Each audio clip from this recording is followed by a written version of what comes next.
인사드리겠습니다. 반갑습니다. 반갑습니다. 경계인의 북한 이야기 오늘 제 14번째 14화입니다.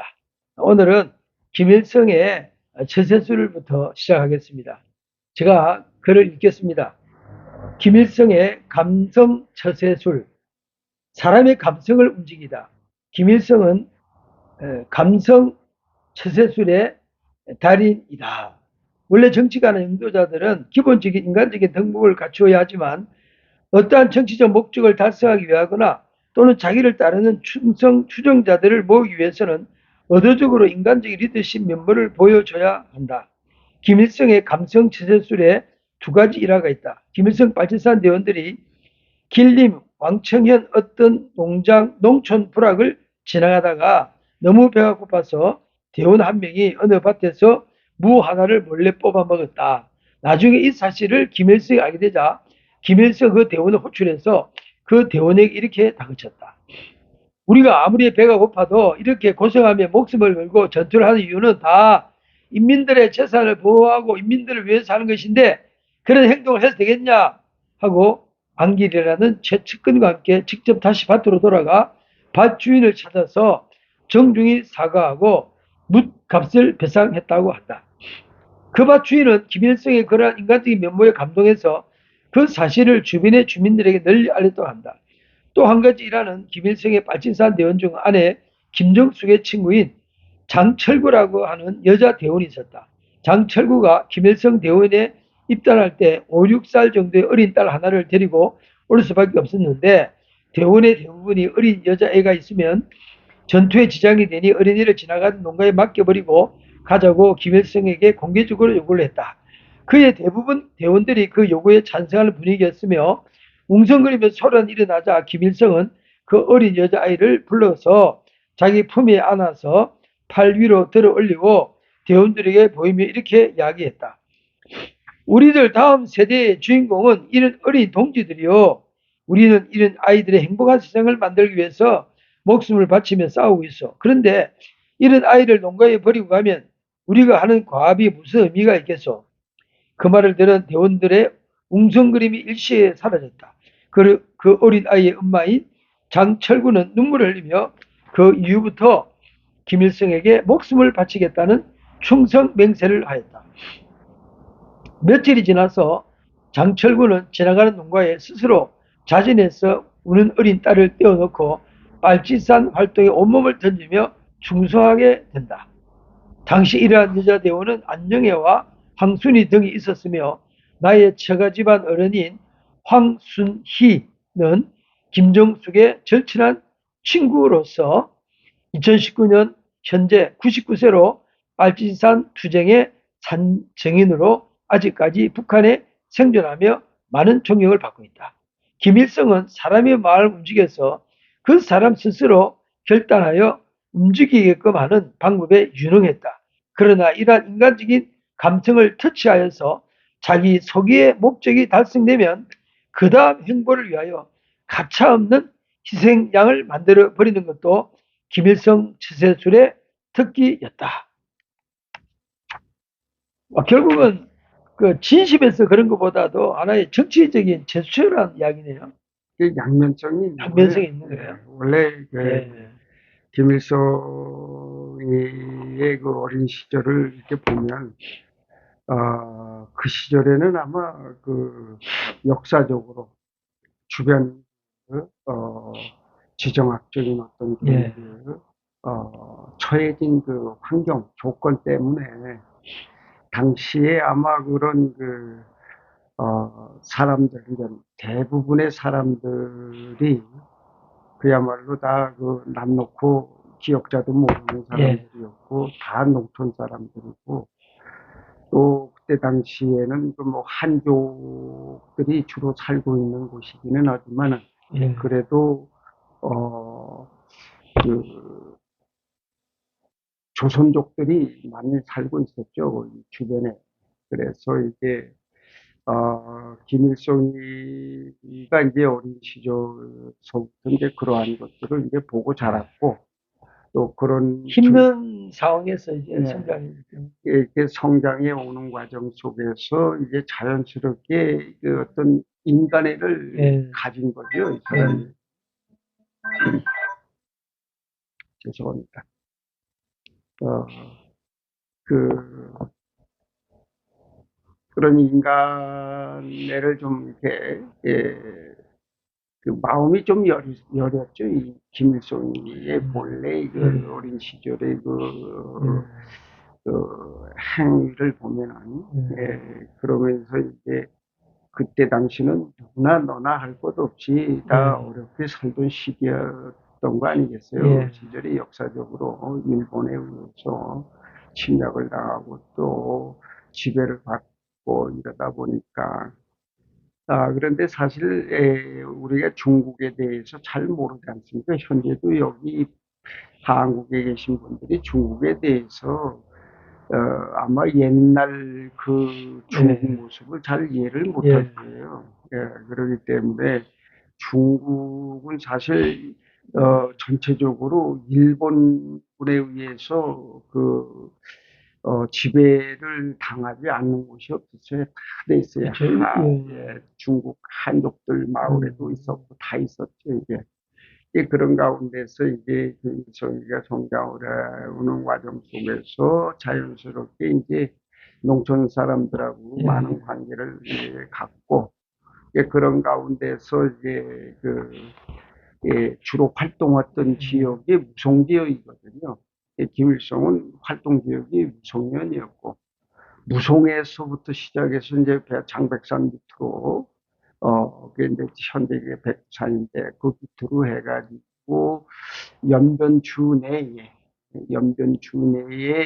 그 활동 지역을 하고 있을 당시죠. 근데 연변주에는 당시에 일본 그 헌병대가 주둔하고 있을 당시인데 그때 주둔했을 때 누가 있었냐면 우리가 잘 아는 한국의 박정희 대통령, 박정희 대통령이 있었죠. 그분이 이제 용병의 헌병대 중대장으로 파견돼 있을 당시입니다.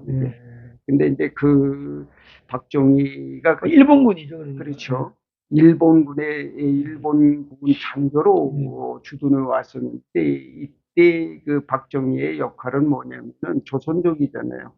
일본인이 아니고 그렇기 때문에 조선말을 좀 할 줄을 알기 때문에 통역 장교로 우리 용정에 이제 지금도 그 헌병대가 아직도 있습니다. 용정에 가면은 용들의 마을이라고 하는 그 바로 위에 있는데 거기에 주둔했을 때에 장교로 있었고 이게 토벌군에 속해 있었죠. 토벌을 하는 쪽에 와 있었는데 그때 이제 그 통역 겸 토벌군 중대장으로 일을 하고 있을 때입니다. 그때가. 그러다 보니까 이제 김일성이하고도 조금 뭐 처음부터 이 안면이 있는 건 아니고 그 당시에 김일성이가 이제 나이가 뭐 한 16세, 17세, 18세 요쯤에서 활동을 할 당시에 아무래도 일본군에 의해서 쫓겨다니는 일들이 많이 있었고 그런 가운데서 자연스럽게 이제 그 일본군 그 장교니까 더구나 이게 조선말을 할 줄 아는 당시의 박정희였기 때문에 아무래도 그 김일성에 대한 그 활동을 눈여겨보고 있었던 거죠. 그래서 이제 만나기도 합니다. 그러면 이제 박 대통령이 그 당시는 이제 장교로서 통역 장교로서 나이가 좀 김일성보다 나이가 많았겠네요. 그렇죠.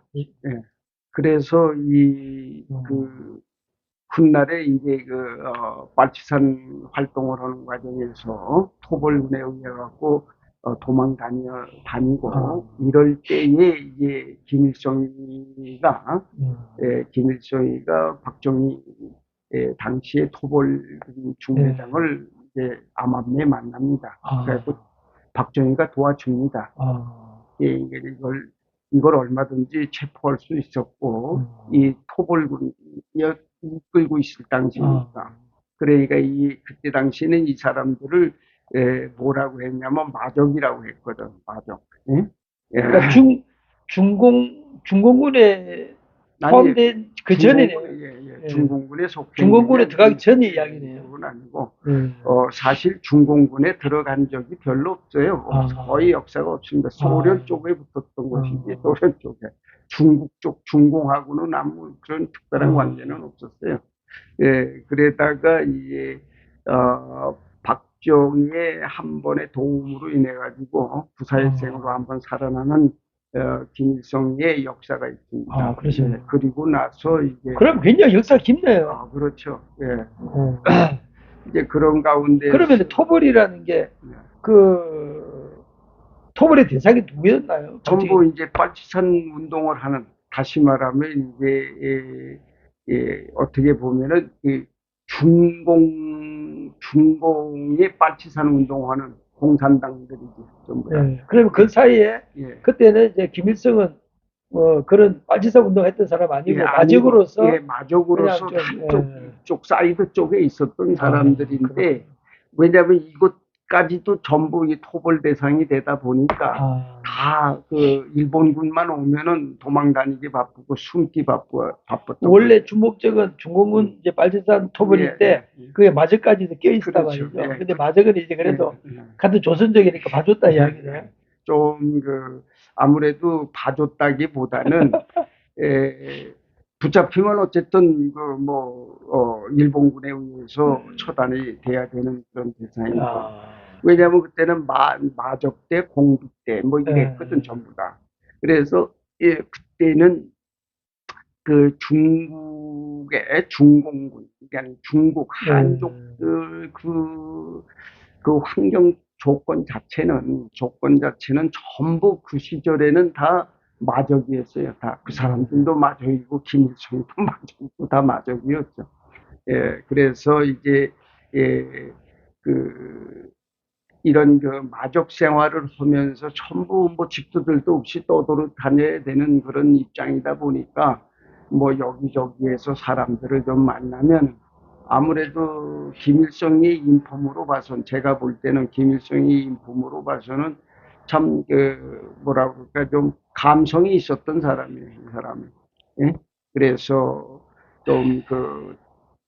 좀 어려웠다거나 아니면은 아주 그 생활이 곤란하거나 또는 꼭 도와줘야 하는 이러한 그 대상이 있으면 그래도 김일성이는 거기에 대해서 좋은 감정을 가지고 그 주변에 어려운 사람들을 이렇게 도와주기도 했던 거죠. 여기 이제 목사님이 이제 장철구라는 분을 썼잖아요. 이름이 그 장철구가 이게 원래 본명이 이 장철구가 그렇죠. 있는가 보죠. 여성이에요. 여성인데 이런 기록이 남아 있는가 봐요. 지금 북한에 가면 장철구 상업대학인가 뭐가 하나 있어요. 이분이 이름을 해가 따가지고. 그렇죠. 예, 이게 김일성이가 이제 소련에서 돌아오고, 그리고 나서 이제 북한을 접수했고, 그 후에 이제 자기와 함께 그 빨치산 운동을 했던 이 사람들, 그러니까 자기 측근이죠. 이때 장철구에 대한 그러한 고마움 때문에 지금 현재 장철구 상업대학인가 뭔가 하나 있을 거예요. 이때 이제 목사님 처가 쪽에 집안 어른이 황순이 이분도 그때 이제 그 시절에 다 함께 있었던 소위 말하면 집도들도 없는, 다시 말하면 풍지박산이 돼버린 거지 다 일본군에 의해서. 그러다 보니까 일본군에 의해 가지고 집을 잃은 거네요. 예, 다 잃고 형제들도 뭐 부모도 어디로 간지 모르고 이게 다 어떻게 보면은 거렁뱅이가 된 거지 전부 다. 이때 주변에 김일성에게로 이게 이제 붙은 거죠. 예, 김일성이가 이제 이 사람들을 다 보듬어 준 거란 말이에요. 그러다 보니까 자연스럽게 서로 한 몸이 돼서 움직이게 됐던 거지. 마적은 마적인데 나름대로 이게 서로 이렇게 뭐라 그럴까 끈끈하게 하나가 돼가지고 다닌 거네요. 이때 모였던 사람들이 장철구 또는 황순이, 안녕회 뭐 이런 사람들, 그 다음에 김정숙이는 말할 것도 없고 다 같이 있었던 거니까. 이게 김종숙이는 음. 우리 한경북도 우리 나진에서 얼마 떨어지잖아요. 거기가 그 회룡이라고 하는 곳인데 거기가 고향이에요. 예. 예, 황순이도 거기가 고향이고 아, 다 예. 거기 출신들이에요, 전부 다. 참 우리나라가 참, 참 일제 말에 참 생활이 비참하네. 참. 그러니까 김일성이와 함께 그 마족 생활을 하면서 빨치산이라고 하는 이 자체는 원래 빨치산이라는 게 이게 그 한족 말이거든. 이게는 빨치산이라는 게 결과적으로는 그 일본군을 일본군을 미워하는 것이지. 그래서 일본군을 어떻게 보면 괴롭히는 활동을 했던 사람들이 이런 사람들인데 본래 직업은 마적대죠. 예? 마적. 예? 이런 사람들이란 말이에요. 이게 이제 그러니까 뭐 어떻게 뭐 땅도 없고 밥도 없으니까 먹고 살 수 있는 방법은 네. 뺏어 먹는 것밖에 없다 이야기네요. 그러니까는 이제 뭐 이런 시골이나 이런 쪽에 지나가다 보면은 뭐 배고프니까 어차피 뭐 마을을 습격할 수밖에 없고 주로 그런 일을 많이 했죠. 하면서 이제 이때는 이 사람들이 다 어린 나이였기 때문에 10대란 이야기예요. 그래서 이제 더더욱이 이 사람들은 이게 김일성이의 뭐야 주도 아래 같이 이렇게 움직였던 사람, 우리로 말하면 한마디로 말하면 6.25 때, 청계천에 거지들 모여 그렇게 살았던 거란 말이에요. 그래서 이제. 거지대장. 그렇죠. 거지대장 한 거지. 그래서 이 사람들이 그때 당시에 뭐 일본군에 의해서 마을이 전부 초토화되니까 다 버리고 이게 뛰쳐나오다가 이제 김일성이를 만나고 해서 이 사람들이 거기에 이제 몰려가 있는. 그러면은 거의 뭐 마적이라는 표현을 쓸 때는 이 어감이 세거든요. 그러면 무기를 들었다 이야기입니까? 근데 무기라는 것이 그때 당시에 사실 제가 파악한 걸로는 무기는 어떤 무슨 뭐 총이라는 이런 것들을 구하기가 힘들었습니다. 그러니까 내가 아무리 생각해봐도 그 시대가 총이 귀했어요. 그런데 김일성이는 총을 가질 수 있었어요. 누구 때문에 가질 수 있었느냐? 무송에 가면은 장울화라고 하는 장울화. 장울화 지난번에 한번 말씀. 장울화의 그 도움을 받아서 산산밭 그렇죠. 주인이죠. 장울화의 울화입니까? 을화입니까? 울화. 장울화. 그래서 장울화하고 친구예요. 근데 장울화가 나이가 3살이 더 많아. 근데 장울화는 한족이고 김일성이는 조선족이고. 그런데 이제 무송년에서 자기 아버지 김영직이가 장울화의 아버지를 병을 치료해 줬다고. 원래 한의사는 아닌데 돌팔이 하는 건데 어떻게 좀 고쳐줬어. 그래가지고 그것 때문에 이 장울화의 집안하고 가까워진 거지. 그리고 많은 도움을 받아서 그쪽에서 가병을 거느리고 있었기 때문에 총은 얼마든지 있었어요. 그래서 그쪽에서. 장울화가 이제 부자니까 그 시대에 이제 총까지 가질 수 있는 총을 상당히 가쁘네 그러면. 당시에 최고 가쁘였죠. 그러니까. 지금도 그 집안은 그 무송년에서 산밭을 제일 크게 가지고 있는. 지금도요. 그 집안. 그 집안이 그 자손들이. 그래, 제가 이제 이러한 것을 이제 좀 자세하게 알지. 지금도 가면은 장울화 집안에 있어요. 나중에 그 사진을 찾으면 보여드릴게. 장울화 집이 어떤 집이고. 그러니까 장울화의 지금의 자손들이 살고 있죠. 거기가. 그 장울화의 그 묘지가 바로 뒤에. 장울화가 한족이라 그랬죠. 그래, 한족이죠. 조선족이 한족 도움을 받았네. 네. 왜냐하면 그때 당시에 그 김일성이를 장울화는 모르죠. 근데 김일성의 아버지 김영직이가 돌팔이 의사인데 강우라의 아버지를 고쳐줬단 말이야. 고쳐줘가지고 병을 낫게 해줘서 그것으로 그게 해서 인연이 돼서 인연이 돼가지고 이제 그 집안한테 많은 도움을 받기도 하면서 자연스럽게 그 아들이 이제 김일성하고의 친구가 되는 그런 그 관계를 맺게 된 거죠. 김영직도 지식인에 속하네요, 그죠? 그렇죠. 예, 아무래도 그때 학교도 세웠다니까. 예, 학교를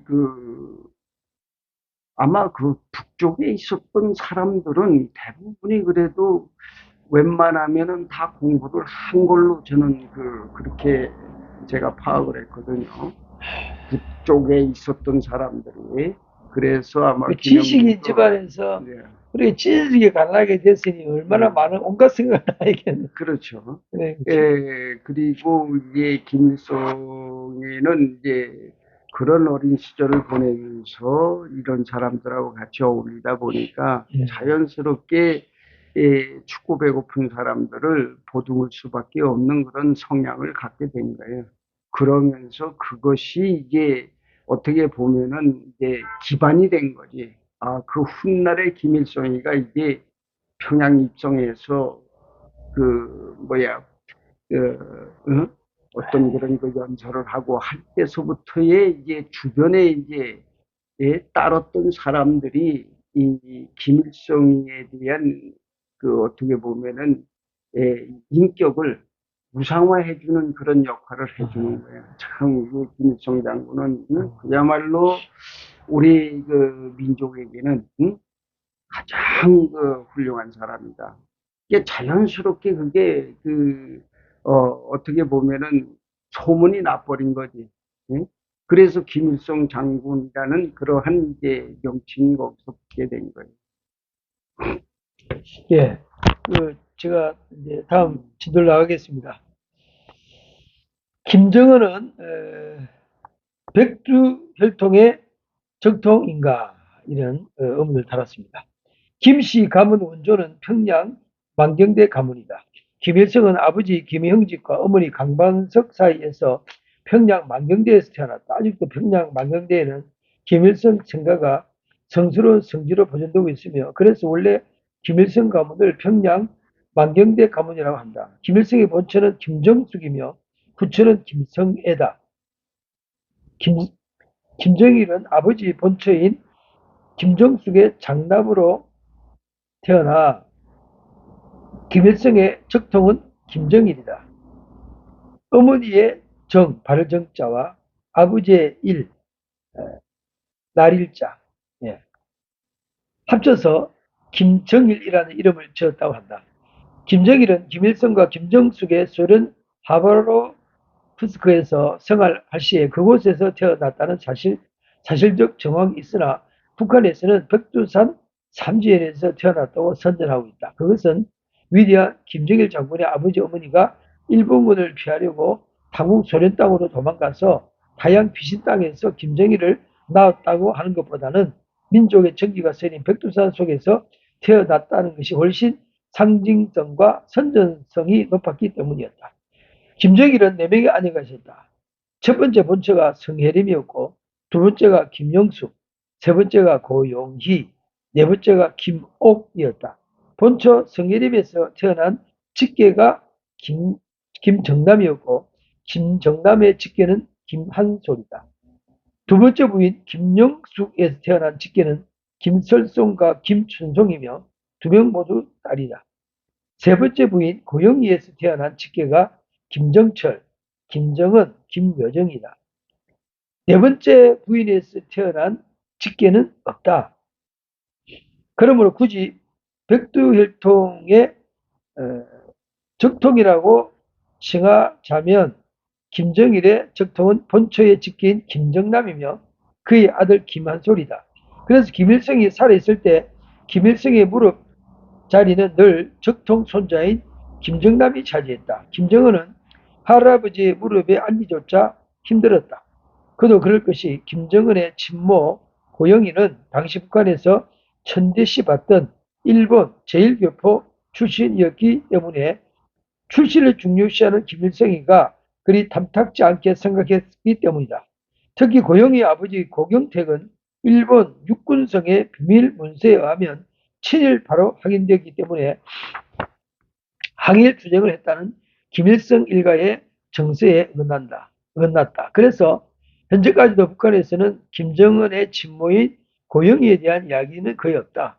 김정은은 어릴 때부터 이러한 가계에 의하여 적통 김정당과 차별 대우를 받으며 소외감을 느끼며 자랐을 확률이 매우 높다. 당시 김정일의 친여동생 김경희의 남편 장성택도 서자인 김정은보다는 적통인 김정남 쪽이었고, 이러한 가계도에 의해 보이지 않는 알력으로 나중에 장성택은 김정은이가 권력 제1인자에 오르자 그 주변 세력에 의하여 처참하게 처형되었고, 적통인 김정남도 이복 동생 김정은에 의해 암살되고 만다. 적통의 불씨를 아예 잘라야만 왕조 국가에서 김정은이의 권력 승계 정당화가 수월했었기 때문이다. 이러한 가계도에 의하면 벽두혈통의 적자는 숨진 김정남과 그의 아들인 현재 24세 청년 김한솔이며 김정은은 격가지에 불과하다. 이 가계도를 아주 상세하게 말씀하고 계십니다. 근데 이거는 아마 요 내용에 대한 이야기들이 한국 내에도 예. 아마 글쎄 이렇게 자세하게 전달이 되었는지는 내 모르겠는데 이렇게 이게 정확하게 전달 안 돼 있고, 뭐 이렇게 이제 뭐 북한 소식 전하는 사람들이 이제 산발적으로 뭐 말하기도 하고 하는데, 이렇게 뭐 딱 요약해서 이렇게는 그렇죠. 안 나와 있죠. 예. 왜냐하면 이거는 북한 출신들도 이 가계도를 잘 모릅니다. 예.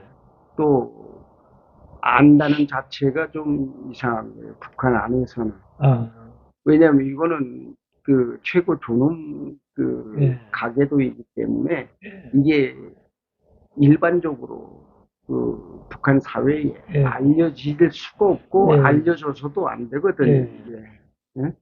예? 그런데 이제 이걸 한국 국정원이나 예. 뭐 이 한국 사회가 먼저 어떤 정보를 통해서든지 그런 걸 먼저 이게 들춰냈죠. 예. 제가 볼 때는 들춰낸 것 같아. 그런 것을 가지고 북한에서 이쪽 남쪽으로 건너온 사람들이 예. 여기에 들어와서 예. 그 이야기를 듣고 예. 자기네들이 이야기를 뭐 산발적으로 이렇게 정리된 이야기는 참. 예. 아마 그래서 본래 이 탈북자들은 이러한 얘기를 할 예. 수가 없어요. 예. 이건 거기에 생활하는 이 사람들은 이걸 알 수가 예. 없기 때문에. 그런데 여기 나와서 여기 사람들이 한 이야기를 듣고 자기들이 이제 거기에 이제 소설을 써낸 거죠. 예? 이렇다 저렇다 이제 이렇게 한 거죠 지금.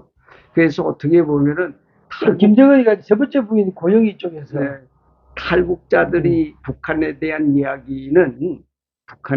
얘기는 오히려 한국 사람들이 한국 사회가 먼저 밝혀낸 그 수준도 안 되는 거예요. 이 사람들이 하는 얘기는. 그러니까 한국 사회는 이미 북한 사람들보다 더 정확하게 그거에 대한 내막을 이야기를 하고 있었던 거지. 그걸 이 사람들이 여기 나와서 좀 듣다 보니까 여기서 이런 말은 우린 몰랐는데 이런 얘기는 이게 맞겠구나 하고서 자기들끼리 얘기를 하는 거예요. 그러니까 뭐 어떻게 보면은 북한에 대한 이제 권력이라든지 아니면 정권이라든지 가계도에 대해서는 전혀 알 길이 없습니다, 이 사람들. 그래 지금 이런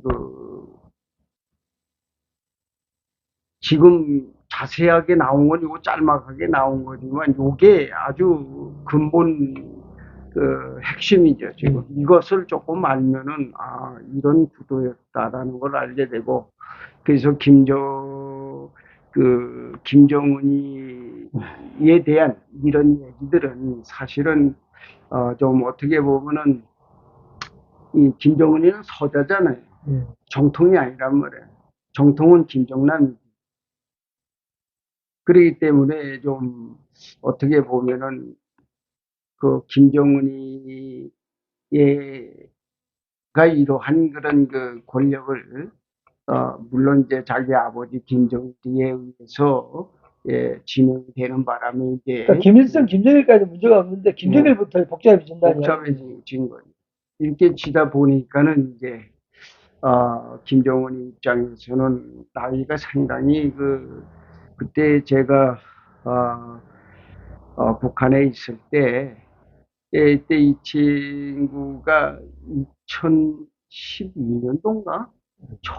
나도 처음 알았어요, 그때. 나도 그 북한에서 그렇게 오래 있으면서도 김정은이에 대한 얘기 한 번도 들어본 적이 없어요. 그런데 느닷없이 이게 김정은이가 나와가지고 아버지 뒤를 이제 권력을 이제 이양받는 그런 게 나왔길래 내가 깜짝 놀래가지고 내 식당에 부사장하고 같이 식사하면서 김정일은 왜 이렇게 부인이 많았어요? 원래 거기가 그렇습니다.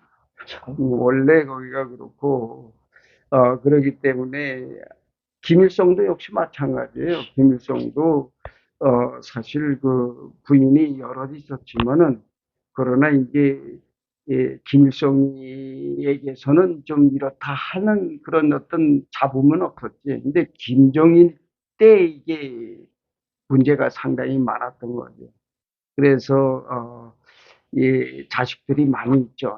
많이 있는데 결국은 지금 뭐 김정은이 세상 아니겠어요. 지금. 그런데 이제 김정은이가 어린 시절 또는 이제 김정일의 아버지가 김정은이에게 권력을 바톤을 넘겨주는 그 시점, 그게 아직까지 명확하게 왜서 김정일이는 김정은이에게 이걸 줬는지에 대한 것들이 그냥 뭐 제가 볼 때는 아무래도 김정남이가 좀 눈에 벗어난 일이 있지 않았나 나는 그렇게 보는 거예요. 근데 사실은 오히려 어떻게 보면 김정남이가 더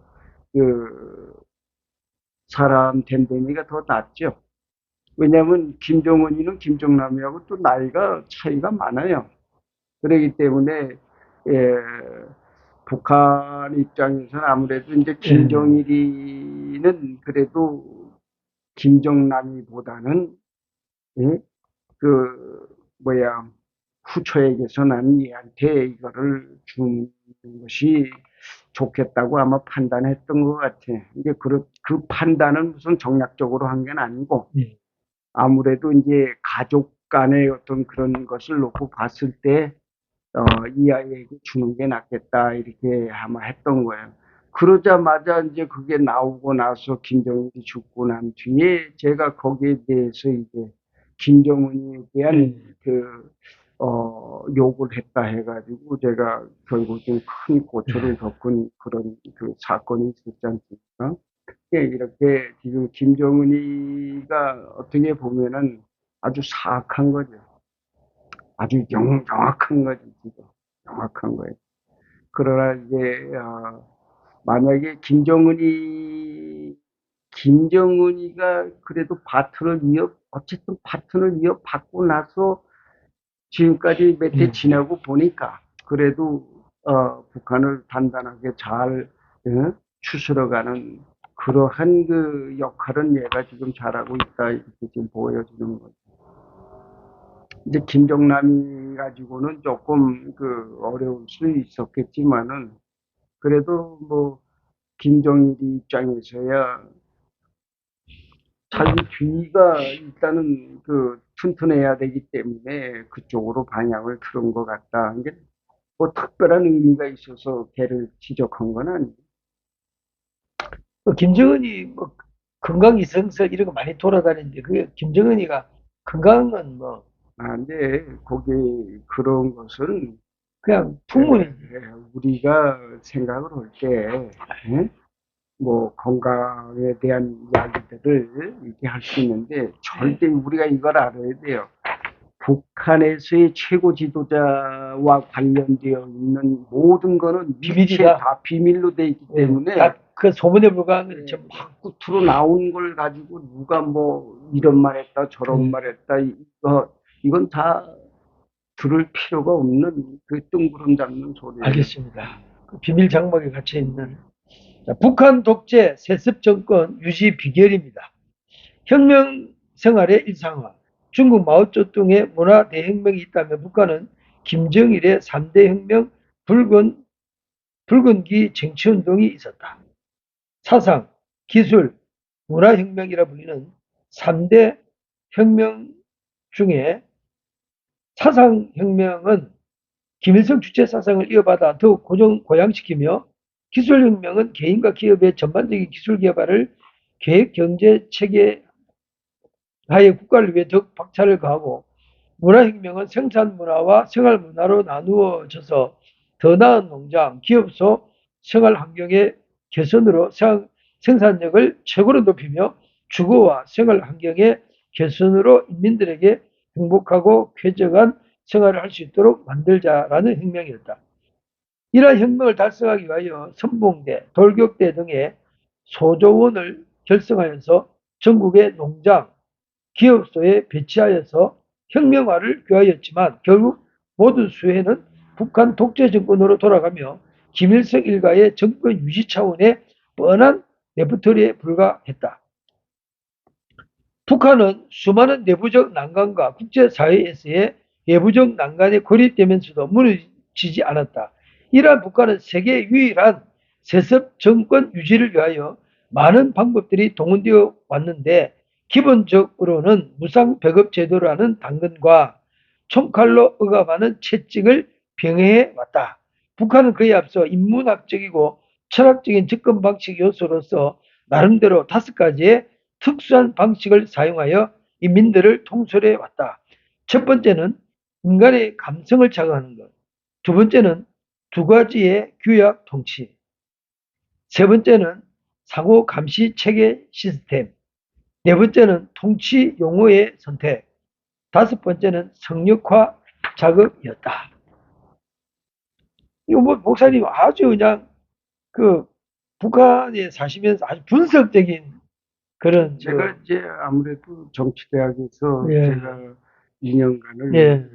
또 배웠고 예.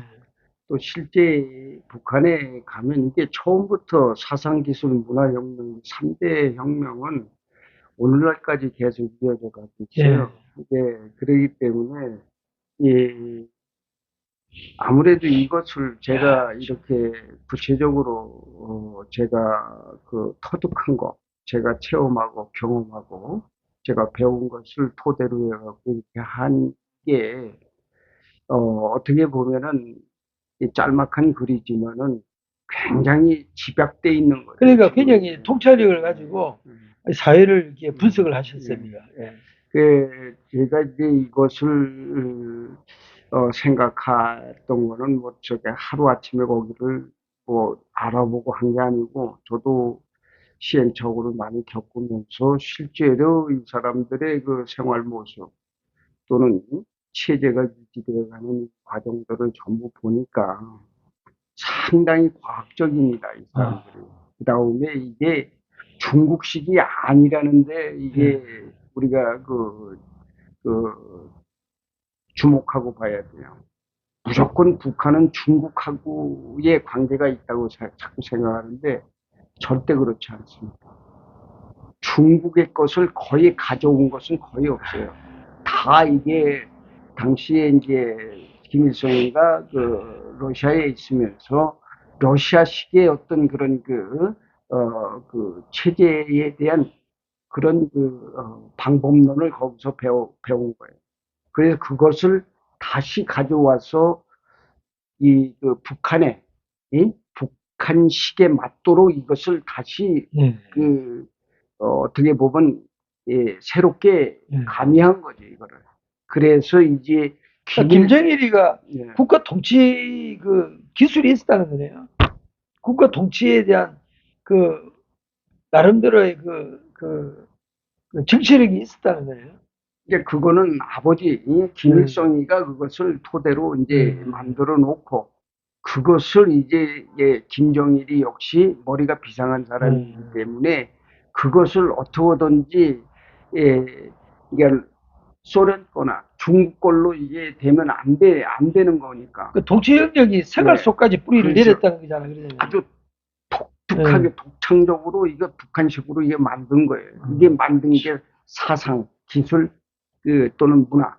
그 문화까지 다 지배했다는 다 이야기예요. 이게 총망라해서 그걸 가지고 틀을 만들어 놓고 그 틀 속에서 지금까지 유지되어 온 게 그 체제란 말이에요. 이게 첫째는 사상이란 말이에요. 절대적인 사상. 이 사상이 그야말로 뭘 말하냐면은 그냥 뭐 이렇게 우리가 뭐 교과서적으로 뭘 배우는 거에 대한 어떤 이념 사상이 아니고 아주 이것은 북한에서만 존재하는 전 세계 어느 나라도 없는 북한에서만 있는 그런 정신 구조를 말하는 거란 말이에요. 이 사상이 되는 게. 그러니까 이게 이것을 글자 그대로 따져보면 하나로 표현하면 주체를 말하는 거예요. 이거는 김일성 자신이 주체가 아니고 인민 모두가 주체다 이 말이에요.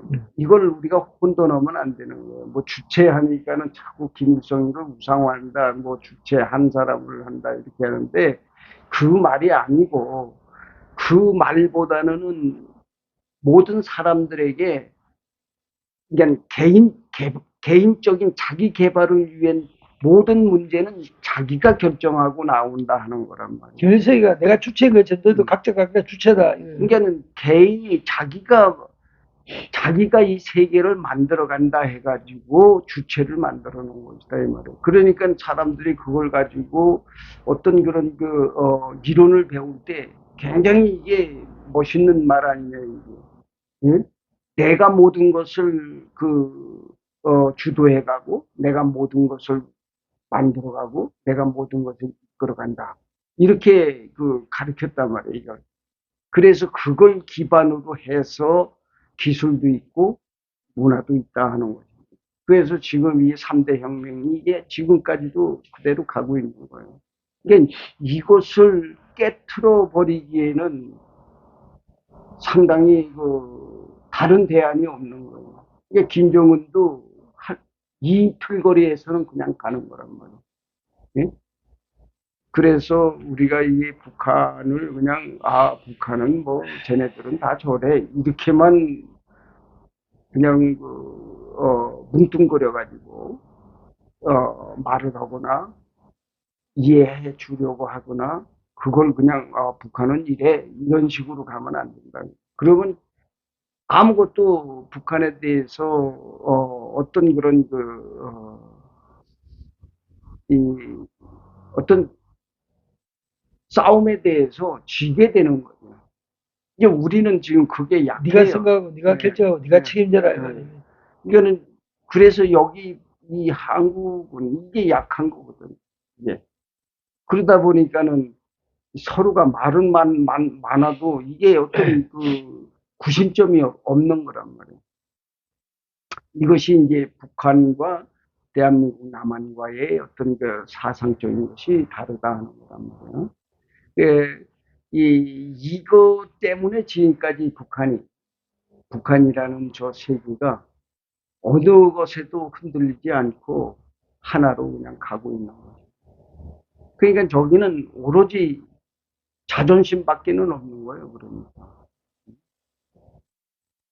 이거는 저 사람들이 지금 못 먹고 헐벗고 뭐 이렇게 살고 저렇게 사는 거에 대해서는 전혀 거기에 대한 불만이 없는 거예요. 저 사람들. 불만이 없죠. 왜? 처음부터가 그런 속에서 태어났고 그런 속에서 자랐기 때문에 불만이 없는 거예요.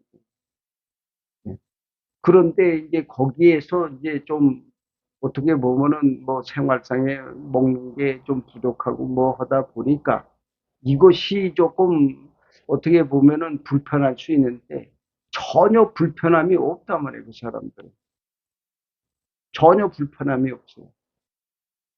거기 그 속에서는 그게 불편함으로 느껴질래야 느껴질 수가 없는 것을 제가 거기서 살면서 많이 느껴본 거라. 이게 좀, 아, 우리는 조금만 뭐 불편하면 불만이 많잖아. 왜 이렇게 하냐, 저렇게 하냐, 뭐 많잖아. 근데 그 사람들은 그런 것은 없어요. 근데 요즘에 아마 북한이 우리가 생각할 땐 뭐 그쪽에서 이쪽으로 넘어온 사람들이 많다 보니까 뭐 이 사람들이 여기 이렇게 예, 나와가지고 있으니까 뭐 아, 불평불만이 많아서 여기 나왔겠지라고 생각하는데 사람마다 어떻게 다 똑같을 수 있어요. 다 틀리죠. 그렇기 때문에 탈락자가 있는 것이고 그 속에서도 나는 그게 아니면 아까 얘기한 대로 내가 바로 주체다라고 생각하고 굳건하게 그 길을 가는 또 다른 그 사람들이 있다는 거예요. 그러니까 한마디로 말해서 이쪽에 나온 사람들은 저 사람들, 안쪽에 있는 사람들은 절대 이 사람들에 대해서 따따붙어 하지 않아요. 왜? 따따붙어 해야 할 만한 대상이 아니다. 그런. 이미 이게 저쪽에서 볼 땐 이 사람들은 탈락자로 본다. 탈락자로. 그렇기 때문에 탈락자들이니까 더 이상 거기에 대고 뒤통수에 대고 욕할 필요가 없다. 이 소리. 우리 세상을 떠났다 생각해요. 필요 없다. 참 이해할 수 없습니다. 참 어려워요. 사고방식 참 어렵습니다. 그 지난번에 이제 그렇게 각자가 주체면서도 그 주체가 김일성 주체하고 또 하나가 돼야 된다 그랬잖아요. 그러니까 전체는 하나를 위해서, 하나는 그러면 전체를 위해서. 이 주체가 김일성하고 다른 주체는 가질 수 없는 거 아니에요? 당연히 다른 주체가 있을 수가 없는 거예요. 그러면 주체라고 하면서 자기 주체인데 결과적으로는 김일성 주체밖에 안 되잖아요. 근데 그거를 그런 식으로 이해를 하면은 그거는 우리식의 이해밖에 안 돼요. 예. 나도 그것을 뭐 많이 고민을 해봤지만은 실제 거기 들어가서 그 사람들과의 부대끼면서 생활을 해보고 이 사람들의 문화 생활을 보니까는 이게 그게 아니더라는 게 와닿는 거야. 그러니까는 이 주체는 같은 주체라 할지라도 이 주체가 각각 주체로서 다 흩어져 버리면은 뭐 아무것도 아니잖아요. 그렇기 때문에 이 주체 속에서도 특수한 그러한 어, 주종 간의 관계가 있다는 거란 말이지. 그래서 거기는 어, 자기 자신에 대한 그런 어떤 그런 철학 의식을 많이 갖도록 가르친다. 그러니까는 뭐 함부로 이렇게 대하거나 뭐 그러니까 우리가 북한을 보면은 영화나 뭐 이런 데 보면은 난 그런 걸 보고 좀 의아했던 게 뭐냐면 무조건 북한은 그냥 뭐 강압적이고 말이야 뭐 하고 자꾸 안 좋게 이렇게 뭐 예를 들어서 무슨 뭐 우리가 흔히 말하는 뭐 인권 뭐라고 하잖아요. 물론 우리 자유민주주의 세계에서 보는 인권과 북한 입장에서의 보는 인권은 달라요. 절대 기준이 다릅니다. 그러니까 우리 입장에서 저길 보면 저건 인권이 아니지. 인권 말살이지. 그러나 저쪽에서 보면은 자기 식대로의 인권이 삶의 방식이 있다. 인권이 존재한다 이 말이에요. 저희가.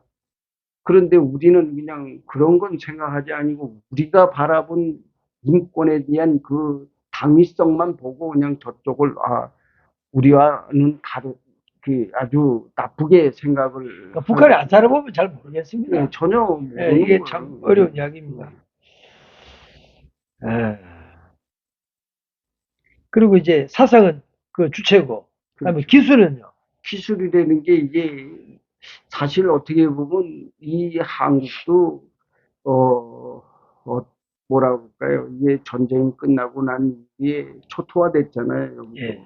살기가 어려웠을 테고, 예. 예. 우리는 뭐 중화학 무기로 가면서 이제 예, 이렇게 발전했는데. 했잖아요. 근데 김일성이가 전 나라를 세우기 이전부터 중국은 뭐 피폐해질 대로 피폐해진 데 아닙니까, 예, 저희가. 예. 그러다 보니까 그때 그 어려운 시기를 겪어왔던 이 사람들은 배움도 없지, 기술도 없지, 특별한 게 일본이 없었잖아요. 남겨놓은 그 기술 문화가 그 북한에 있는 거죠. 예, 그것만 가지고 그냥 뭐 수력 발전소, 뭐 비료 공장, 뭐 그렇죠. 그런 거밖에 없었죠. 그런데 이제 여기에 이제 기술을 가미한 건 그래도 김일성이가 좀 배웠기 때문에 이거를 들고 나온 거랍니다. 그래서 이 기술을 우리가 장려해야 한다. 기술을 습득해야 된다 해가지고 기술을 이제 전폭적으로 처음부터 기술 쪽으로 이제 공업적으로 이걸 많이 활성화하려고 노력을 하기 위해서 기술이라는 혁명을 들고 나온 겁니다.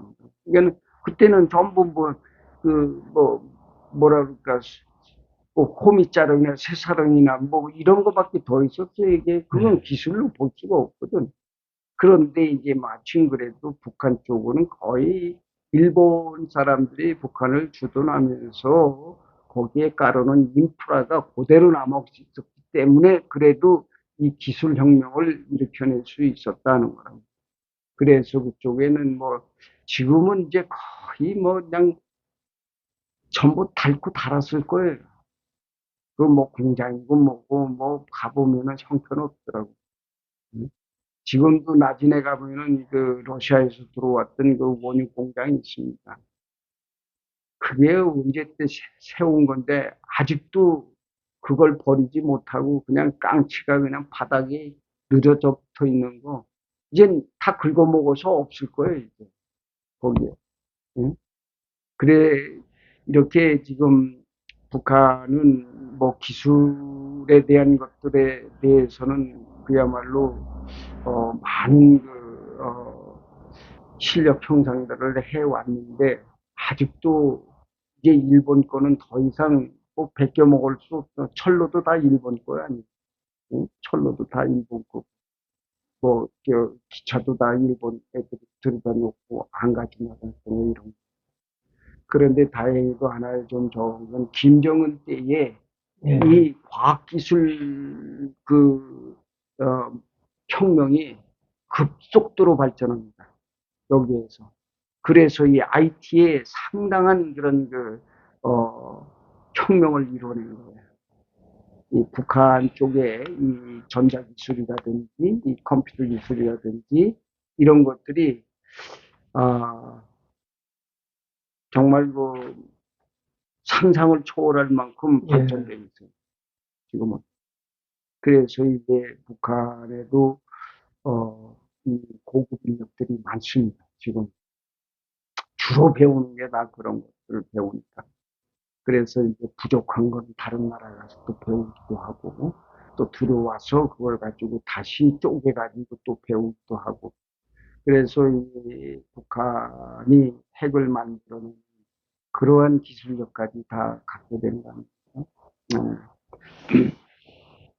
이게 안에 있는 단어 하나하나 하면은 요거 가지고도 또 1시간 흘러가야 될 것 같아서 하나 진도 좀 하나만 더 나가고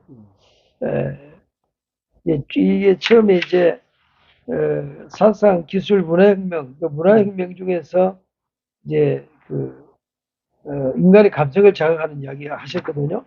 인간의 감성을 자극하는 거를 챕터를 따로 하나 만드셨어요. 제가 읽겠습니다. 북한 헌법 제3조에는 조선민주주의 인민공화국은 사람 중심의 세계관이다라고 명시하고 있으며 제8조에도 조선민주주의 인민공화국의 사회제도는 사람 중심의 사회제도이다라고 명시하고 있다. 북한은 유독 사람이라는 단어에 집착한다. 사람이 먼저다라는 인간 본연의 감성을 터치하는 것이다. 김일성도 이러한 인간의 감성을 가장 잘 이용하는 방법으로 추종자들을 결집시켰다. 김정일은 자기 신복들을 한 번씩 탈탈 털어서 먼지가 나오도록 만들고 그것을 이유로 계급을 강등시키고 의도적으로 유배지 비슷한 곳으로 자천시킨다. 그 신복을 지방 험지에서 개고생을 시킨 후에 어느 날 갑자기 다시 평양으로 불러들여서 자기가 너무 심했다고 하면서 그래도 동지밖에 없다고 부추겨 세워주며 완장을 다시 채워주면 그 신복은 눈물을 흘리면서 감지덕지해하며 이전보다 더욱더 충성을 다하게 된다. 인간의 감성을 최대한 이용하는 것이다. 대표적인 사례의 인물이 장성택이다. 장성택은 한번 좌천되었다가 복귀된 케이스고 김정일이 사망할 때까지 충성을 다했던 인물이다. 북한의 권력 체계는 농공 형상이 뚜렷하다. 충성을 다하는 자에겐 달디단 당근을 주고 그렇지 못한 자에겐 어김없이 잔인한 채찍을 휘두른다. 인민들에게는 항상 공공의 적을 만들어내어 분노와 저항을 통한 결집을 조장시키고 무상 배급과 국가 책임제를 통해 인민들의 지지와 충성을 강요한다.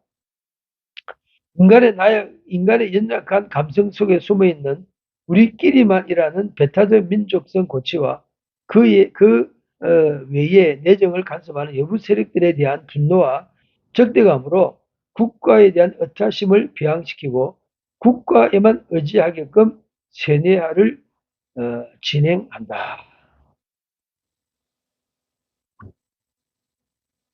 통치 기술입니다. 통치라는 거는 거기서만 가능한 거예요. 네. 그 세계에서만 이렇게 하면은 되는 거예요. 근데 이 세계에서는 안 돼요. 예. 왜냐하면 이 세계에서는 이미 다 오픈됐잖아요. 예. 다 오픈됐기 때문에 지금 북한에서의 감성 터치로 어떤 그런 통치 기술을 만들어내는 게 여기서는 안 통합니다. 여기서는. 그러나 그 시절, 그 당시에는 저기는 통하고. 그걸로 지금까지 처음부터, 체계화해서 지금까지 이어왔기 때문에 지금도 이 사람들은 감성 터치를 하는. 그래서, 예, 가장 많이 거기서 길러내는 게 누구냐. 정치 지도원을 많이 길러냅니다. 정치 지도원. 이 정치 지도원은 그 글자 그대로 계급은 별로 높진 않아요. 네? 그런데 이 정치 지도원들이 사회 전반 곳곳에 다 스며들어가 있어요.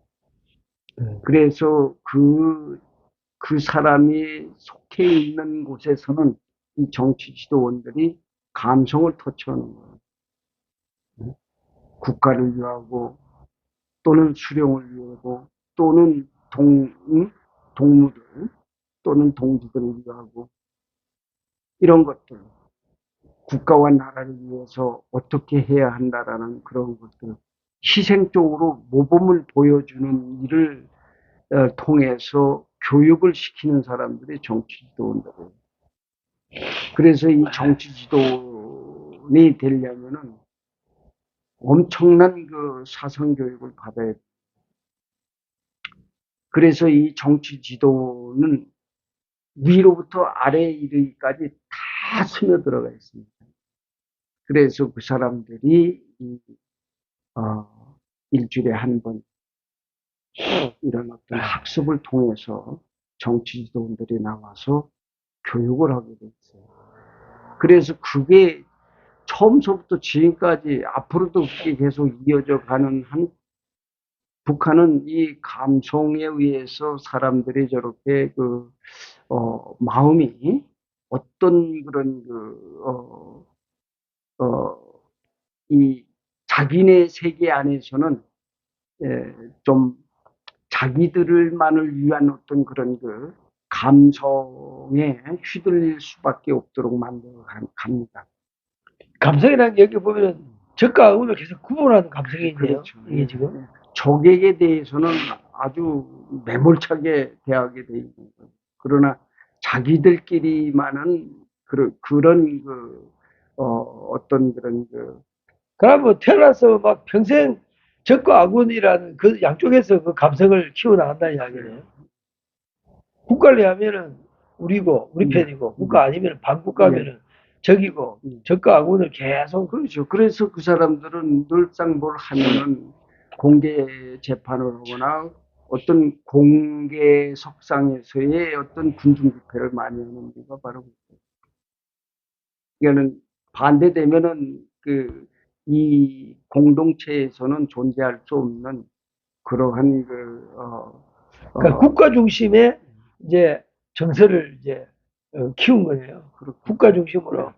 예, 반국가하고 국가 우리 쪽이냐 저기냐 국가 중심으로 한 정서이 타치. 그래서 조금 사람들의 인간성을 뭐 사실 저 사람들에 대한 인간성을 우리가 굳이 뭐 따따붙다 할 필요는 없지만, 왜냐면 거기는 이렇게 딱 선이 그어져 있잖아요. 그렇기 때문에 그 안에서 있는 사람들이기 때문에. 그러니까 옳고 그름의 기준을 이제 국가 중심으로 이렇게 정서적으로 이렇게 근데 이쪽에는 어떻게 보면은 이게 조금 리버럴하죠, 여기가. 예? 근데 우리는 그럴 수밖에 없어. 백날 천날 누구 말 들어도 우리는 우리 살아온 세계관이 제일 좋다고 자꾸 여기는 거예요. 깊게 내 것이 뭐 어쩌고 저쩌고 해도 여기는 자본주의 이런 시스템에다가 또 자유가 있고 민주가 있다라고만 해서 이렇게 해왔기 때문에 우리는 우리의 세계관이 저기하고 이렇게 놓고 보면은 절대 부합될 수가 없는 거예요. 그래서 저 사람들을 자꾸 이상하게 이렇게 보게 되는 건데, 근데 사실은 저쪽 사람들을 우리가 우리식으로 가지고 이해를 하려고 한다면 아예 저쪽 세계를 볼 필요가 없는 거예요. 쳐다볼 필요가 없는 거예요. 거기에 괜히 시간 낭비해 가면서 그냥 핏대 올려가면서 할 필요가 없는 거예요. 여기는 여기 세계관 속에서 그냥 살아가면 되는 거예요. 저쪽에 어떻게 됐든 간에. 근데 이제 우리는 이상하게 이 조선민족은 꼭 남의 집에 한 달에 걸쳐서 꼭 무슨 말을 참견하고 싶고 뭘 자꾸 하고 싶은 거고. 이거. 응? 그러다 보니까 지금 이 한국 사회가 얼마나 말이 많아졌습니까?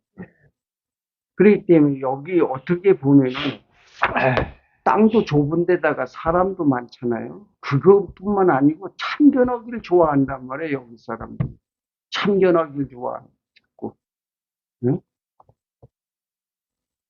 이제 오늘 이제 김일성의 감성 처세술이라는 주제가 오면서 또 그 감성 처세술이 국가 속에도 또 작동을 해가지고 감성을 우리 편이냐 남의 편이냐 네 편 내 편으로 또 감성을 또 이렇게 발달시키는 이런 쪽으로 가고 있는 것 같습니다. 현재로 오늘 여기까지 이제 저희들이 경계인의 북한 이야기 14번째 시간을 가졌습니다. 다음 시간 또 만나 뵙겠습니다. 예. 네, 감사합니다.